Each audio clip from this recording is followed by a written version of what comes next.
Berlatar di Venesia, Italia, scene diawali dengan pria muda bernama Cyrus yang menghadiri acara lelang karya seni yang sangat bergengsi, dan acara itu didominasi oleh para elit-elit tidak pakai global. Latar belakang Cyrus sendiri adalah seorang pencuri jenius yang tidak pernah gagal dalam menjalankan aksinya, dan keberadaan Cyrus di sini juga telah ditemani oleh beberapa partnernya. Dan sudah jelas tidak lain dan tidak bukan keberadaan Cyrus di sini untuk mencuri suatu karya seni yang nantinya akan dijual di pasar gelap. Di waktu yang bersamaan, agen Abby yang sedang memantau pergerakan Cyrus karena pada mulanya Cyrus memang menjadi buronan Interpol kelas kakap di dunia. Sementara itu, seniman misterius NX mempamerkan karya seninya yang merupakan karya seni digital yang menggunakan sistem blockchain atau NFT. Ia membandrol harga senilai 12 juta dolar, dan di sini para elit tidak pakai global itu mulai menawarkan harga terbaiknya untuk mendapatkan karya seni itu, termasuk dengan Cyrus. 16 million. Welcome to the bid limit. 20 million. Akhirnya Cyrus memenangkan lelang tersebut dengan menawarkan harga sebesar 20 juta dolar. Dan saat si MC menetapkan Cyrus sebagai pemenang lelang, tiba-tiba alarm bahaya gedung itu berbunyi yang membuat keadaan tidak kondusif dan menjadi ricuh. Berbeda dengan Cyrus yang menghampiri NX dengan mengajak menyelesaikan transaksi pembelian karya seni itu di kapal pribadinya. Di sisi lain, Abby yang curiga ini semua adalah rencana Cyrus mulai melakukan pengejaran terhadapnya. Namun karena Cyrus orang yang sangat cerdik, ia sudah menyiapkan beberapa jebakan sekaligus rute untuk pelariannya. Dan ia juga meretas tanggul bendungan air di kota itu.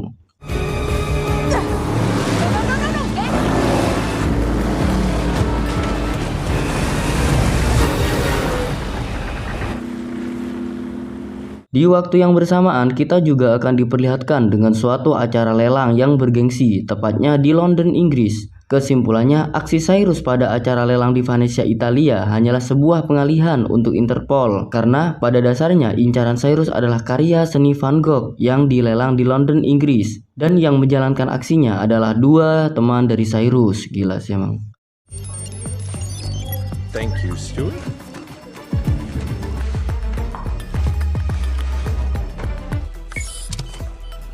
Now.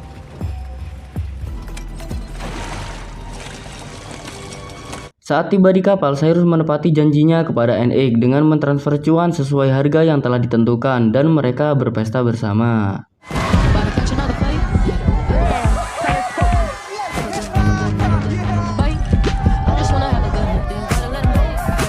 Di sisi lain, media memberitakan bahwa NX telah diculik. Saat NX mengetahui berita itu, NX khawatir jikalau ia telah diculik oleh sekelompok penjahat. Namun di sini Cyrus menenangkannya bahwa itu semua adalah rencana Cyrus untuk menaikkan harga NFT yang dibeli darinya. Artinya, setiap karya seni akan sangat tinggi nilainya jika memiliki nilai sejarah di dalamnya. Seperti halnya lukisan Mona Lisa yang awalnya hanya dibanderol dengan harga 25.000 dolar saja. Namun, setelah lukisan Mona Lisa diperebutkan oleh beberapa mafia penggila karya seni, akhirnya harganya meroket menjadi triliunan dolar. Seperti halnya kasus ini, NFT yang dibeli oleh Cyrus harganya melambung tinggi menjadi 89 juta dolar akibat media yang mempercayai bahwa seniman pemilik karya NFT itu yaitu NX telah diculik. Sebagai hadiah, Cyrus menambah 7 juta dolar sebagai bonus tambahan kepadanya.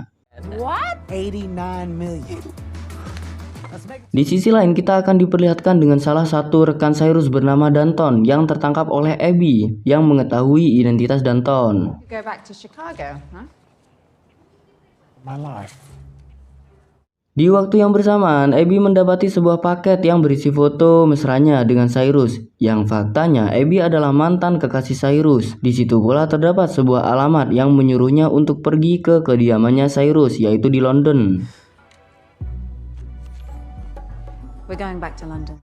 Abby tidak menghiraukan suruhan Cyrus, dan Abby mulai menyusun rencana penangkapan Cyrus. Namun berbeda dengan Huxley selaku pimpinan divisi kejahatan internasional yang malah ingin merekrut Cyrus untuk bekerja sama dengannya. Huxley menjelaskan bahwa ada kasus yang lebih besar yang harus diselesaikan, yaitu terdapat miliarder bernama Lars Jorgensen yang selalu mendanai aksi kejahatan seperti terorisme di berbagai negara untuk kepentingan pribadi. What do you know about Lars Jorgensen? I know he owns. Huxley mendapatkan informasi dari bawahan Lars yang berhasil ia tangkap bahwa dalam 1 bulan ke depan Lars memiliki rencana untuk meneror sebuah kota dengan menyewa organisasi hacker ternama untuk menghack sistem keamanan bendungan agar supaya dapat membuat kota itu banjir ataupun kekeringan. Sebagai jasa dari itu semua, Lars memberikan upah emas senilai 500 juta dolar yang sekarang berada di suatu bank yang berada di London yang akan diterbangkan ke Zurich menggunakan pesawat beberapa hari kemudian, dan misinya yaitu menyuruh Cyrus untuk mencuri emas-emas itu agar transaksi mereka gagal. Namun Abby khawatir jika Cyrus berhasil menjalankan misi itu, Cyrus malah membawa lari emas-emas itu. Namun Huxley tetap kekeh dengan prinsipnya demi kemaslahatan dan keselamatan penduduk kota yang akan diteror oleh Lars. That we don't want. So the rest of the world can just... Singkat cerita, Abby mendatangi kediaman Cyrus dan langsung saja memberikan tawaran hasil rapat tadi. Namun setelah mendengar nama Lars Jorgensen, Cyrus langsung ciut seketika karena memang Lars adalah sosok yang memiliki harta tahta wanita alias kekuasaan yang berlimpah. Artinya tidak semudah itu anjay. Abby mengancamnya jika ia menolak, ia beserta rekan tim perampoknya akan dijebloskan ke penjara karena ia sudah memiliki bukti yang kuat akibat tertangkapnya Denton. Dan imbalan jika Cyrus berhasil dalam misi itu, ia dan rekan timnya akan mendapatkan imunitas hukum. Tak punya pilihan lain, Cyrus mengiyakan tawaran itu dengan syarat ia juga harus ikut serta dalam misi itu. Interpol's involved. That means as soon as things hit the fan on the team, then they can't do that. Singkat cerita, mereka mulai menyusun rencana. Teorinya, mereka akan memanipulasi sinyal pesawat Airbus yang membawa emas tersebut dengan pesawat jet miliknya agar seolah-olah tetap berada pada tujuannya. That gave me chills. Possible. Oh, this. That's right. This is it. So we Kemudian scene berganti kepada bawahan Lars yang telah membocorkan misinya kepada Interpol. Dan uniknya, kok bisa Interpol gak ngasih jaminan keamanan terhadapnya? Yang pada akhirnya ia harus rela menjadi santapan si anjing. Kemudian mereka menemui miliarder pemilik perusahaan unicorn bernama Eric yang memiliki pesawat jet buatan ilmuwan NASA. Pesawat itu memiliki berbagai fitur seperti kecepatan di luar nalar, terdapat kamera di luar pesawat, juga terdapat layar LCD di luar pesawat yang dapat mengirimkan pesan. Pesawatnya itu dilarang terbang di udara wilayah Amerika karena melarang beberapa SOP kepemilikan pesawat. Dan karena Abby seorang Interpol, akhirnya Eric harus rela meminjamkan pesawatnya dengan sukarela daripada disita. We take the plane, and there's nothing you can do. Singkat cerita, mereka membuat senjata perlengkapan, seperti halnya Magnus yang membuat laser agar dapat menembus brankas berisi emas itu. Dan Camilla yang mengasah kemampuan pilotnya, karena nantinya pesawat harus tetap sejajar dengan pesawat Airbus milik Lars. Gila sih, mustahil banget anjay. Tak hanya itu, pesawat jetnya akan dilapisi dengan sebuah lapisan agar supaya tidak terdeteksi oleh radar. Di waktu yang bersamaan, Cyrus curhat kepada Danton yang ternyata ia masih menyimpan rasa kepada Abby. Mereka bertemu di Paris dan saling jatuh cinta. Namun selama itu mereka menggunakan identitas palsu. Dan perpisahan mereka diakibatkan bertolak belakangnya profesi mereka.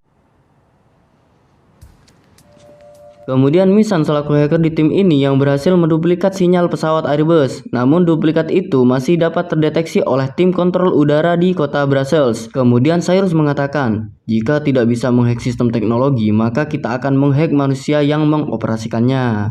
the people.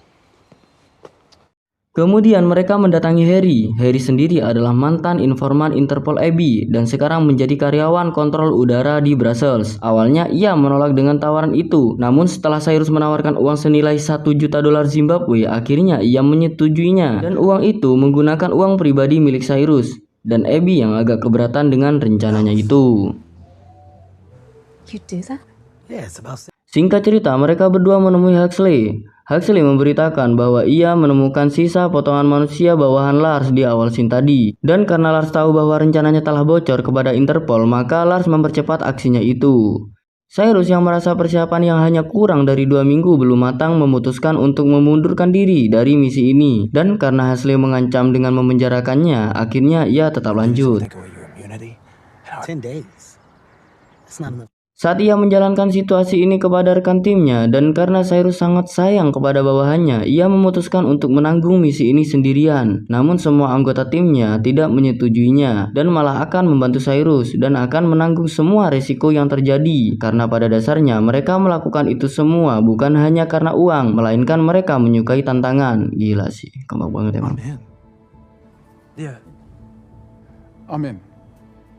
Berganti kepada Mission yang membuat sebuah alat penghalang sinyal yang mirip seperti bom. Artinya alat tersebut akan susah untuk diselundupkan. Untungnya Abby memiliki ide untuk membuat alat bongkar pasang agar dapat dibawa di dalam tas masing-masing. Could you hide those parts and then...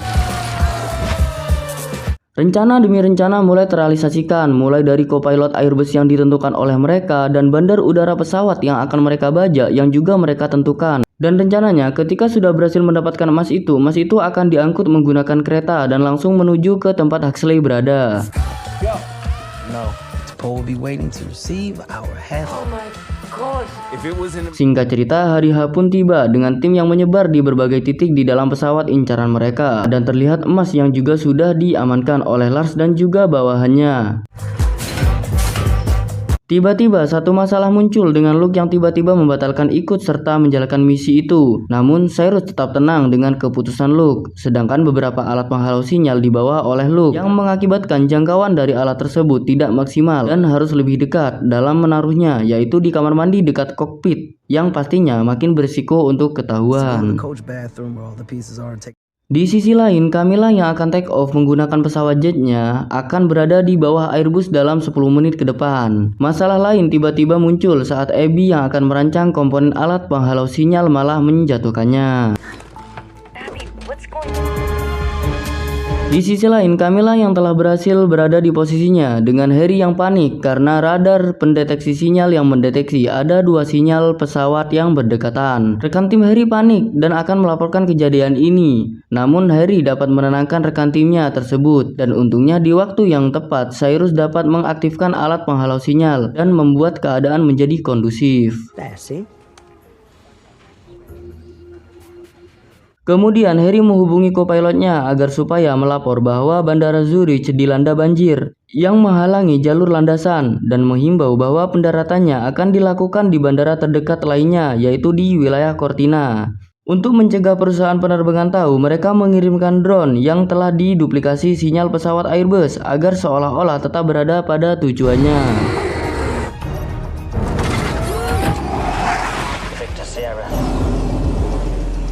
Di sisi lain, bawahan Lars yang menyadari bahwa pesawatnya berubah rute pun tidak tinggal diam. Mereka juga menyiapkan beberapa peralatan seperti halnya pistol yang berkedok vape.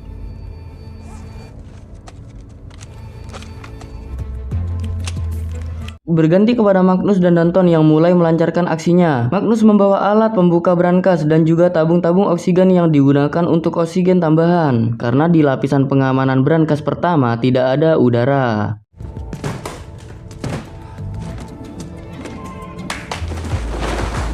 Kemudian mereka menyandera pramugari dan menyarankan untuk co-pilot menuju rute yang seharusnya. Untungnya tak lama kemudian terjadi turbulensi. Yang kesempatan itu dimanfaatkan oleh Cyrus dan Abby untuk melakukan beberapa aksi heroik dan pertikaian pun terjadi.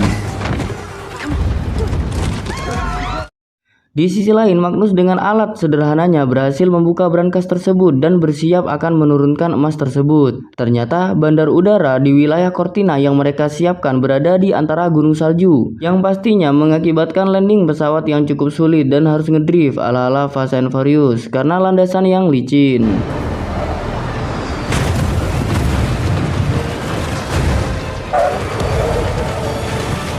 Berganti kepada Cyrus dan Abby yang hampir berhasil melarikan diri, namun endingnya mereka tertangkap basah oleh Komar, salah satu bawahan Lars. Di sisi lain, kita diperlihatkan Lars yang bertemu dengan kepala hacker bernama Leviatha yang menagih imbalan emasnya yang tak kunjung sampai dan mengancam Lars jika ia menipunya, ia akan meretas semua akun perbankan milik Lars. Mendengar hal itu, Lars menelpon Komar yang ternyata mendapati sebuah masalah. Akhirnya, Lars menyuruh membawa Cyrus ke tempat perjanjian. Komar juga menyadari tentang pesawat jet milik mereka, yang untuk kemudian bukan tim Cyrus yang membajak pesawat musuh, malah musuh yang membajak pesawat tim Cyrus. Di sini Magnus akan langsung dieksekusi saat itu juga. Namun untungnya ia berhasil melawan balik dengan kecepatan tangannya. Ia mampu mengotak-atik tembak milik musuhnya yang mengakibatkan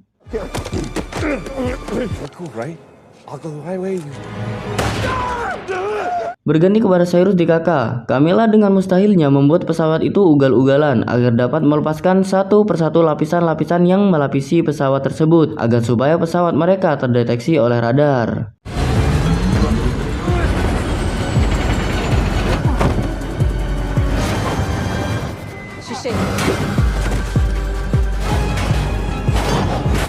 Huxley yang mendengar kabar dari situasi yang telah terjadi, akhirnya Huxley meminta bantuan kepada NATO untuk mengirim pesawat tempur untuk mengejar pesawat itu dan menembakinya. Ia seakan tidak peduli bahwa di dalamnya terdapat beberapa rekannya, yang pastinya tujuannya untuk menggagalkan transaksi Lars Jorgensen berhasil. Agent Gladbert could be on it.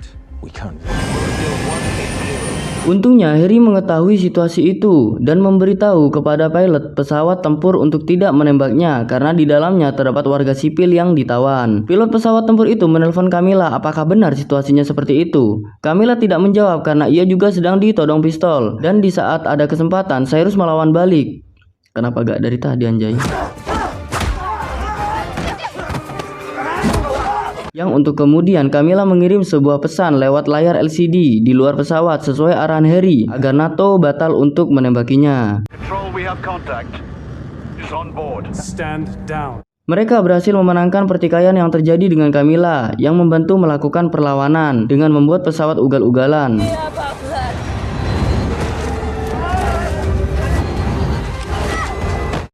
Karena aksinya itu, tangan Camilla terkilir yang mengharuskan Cyrus menggantikan posisinya. Dan lagi-lagi masalah lainnya datang karena lapisan besi yang copot menghantam bagian ekor pesawat yang membuat mereka harus segera melakukan pendaratan yang ternyata tempat perjanjian Lars Jorgensen sangatlah cocok untuk dijadikan tempat landing. Dan tiba-tiba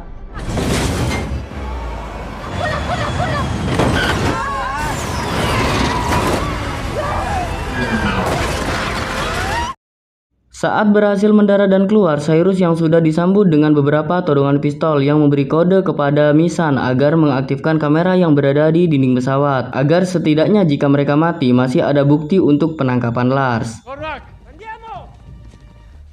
Leviathan, right? Mendengar kabar beberapa dari mereka ada seorang Interpol, Leviatha memilih untuk kabur dan tidak mau ikut campur. Karena banyak bacot dan banyak mau, akhirnya Lars membunuh Leviatha. That was a clean shot through your leg. Do we still have a deal? Demi cinta yang membutakan segalanya, Cyrus rela mengaku sebagai Interpol saat Lars menanyakan kepada mereka dan akan membunuhnya. Untungnya para polisi NATO datang tepat waktu yang mengurungkan niat Lars untuk membunuh Cyrus. Bisa-bisanya Lars masih melakukan pembelaan dengan memfitnah Cyruslah yang membunuh Leviatha. Namun Cyrus sudah menyiapkan bukti-bukti untuk itu semua. Kemudian Huxley yang juga datang ke TKP harus mendapati bogem dari Abby karena Luke yang memberitahu bahwa tadi Huxley sempat menyuruh untuk menembak pesawatnya meskipun sudah tahu bahwa semua timnya berada di dalam pesawat dan memilih untuk keluar dari Interpol. Singkat cerita, seminggu kemudian terlihat Cyrus yang berkendara dengan Abby. Cyrus memberikan sebuah hadiah kepada Abby berupa nama pencuri yang telah mencuri hasil karya seni milik orang tuanya yang didapatkan dari beberapa kenalan. Dan itulah alasan Abby putus dengan Cyrus setelah mengetahui profesinya karena ia sangat membenci pencuri karya seni seperti Cyrus ini. Kemudian Cyrus juga menceritakan suatu hal yang sangat mind-blowing bagi pemirsa. Yang ternyata beberapa waktu lalu Cyrus berhasil mencuri 10 ton emas sebagai objek transaksi. Yang faktanya, dan inilah plot twistnya. Anjing lah, emang gila banget sih emang. Plot twistnya saat Cyrus pergi ke Brussels, Cyrus membuat emas batangan palsu yang juga ia masukkan ke dalam pesawat Airbus. Dan saat Magnus berhasil membuka brankas itu, emas palsulah yang dimasukkan ke dalam pesawat jet pribadinya. Dan emas yang asli diturunkan di pegunungan di daerah itu yang sudah terdapat chip lacak di dalamnya yang telah diawasi oleh Luke. Ya, Luke hanya berpura-pura batal ikut serta dalam misi itu agar Abby terkecoh karena Luke mempunyai misi lain sebagai pengawas dan melacak keberadaan emas yang akan dijatuhkan. Dan cerita diakhiri dengan keberhasilan seluruh tim yang berkumpul di tepi danau dengan emas senilai 500 juta dolar. Tamat.